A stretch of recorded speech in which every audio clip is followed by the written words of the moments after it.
Russian President Vladimir Putin will visit Iran on Tuesday in just his second foreign trip since he launched the invasion of Ukraine in February. Mr. Putin will meet Iranian Supreme Leader Ayatollah Ali Khamenei and Turkish President Recep Tayyip Erdogan. Grain exports, Syria and Ukraine will be discussed in Tehran, a Turkish official said. The Russian leader has limited his international visits to former Soviet states since war broke out in Ukraine. In June, Mr. Putin made his first international trip since February when he visited Tajikistan and Turkmenistan, both former members of the USSR, now led by authoritarian rulers and Russian allies. Tuesday's visit will offer Mr. Putin the opportunity to deepen ties with Iran, one of Moscow's few remaining international allies and a fellow target of Western economic sanctions. It follows allegations by U.S. officials last week that Tehran was planning to supply Russia with hundreds of drones for its war in Ukraine. The contact with Khamenei is very important, Yuri Ushakov, Mr. Putin's top foreign policy advisor, told a media briefing on Monday. A trusting dialogue has developed between them on the most important issues on the bilateral and international agenda. Invading your neighbor, a sovereign independent country, tends to lose you friends. And Russia's lost plenty after invading Ukraine.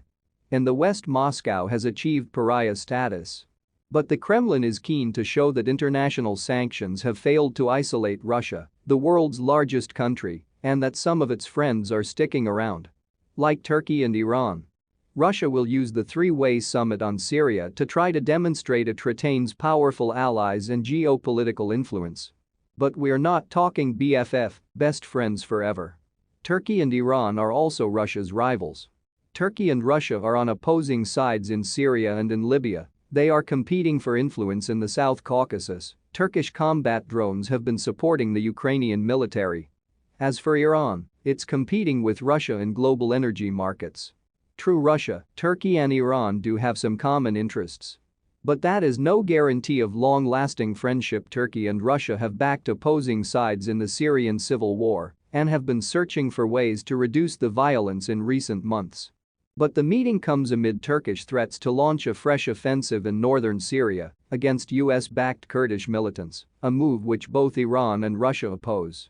The operation is part of Mr. Erdogan's plans to create a 30 kilometers, 20-mile, safe zone along Turkey's border with Syria.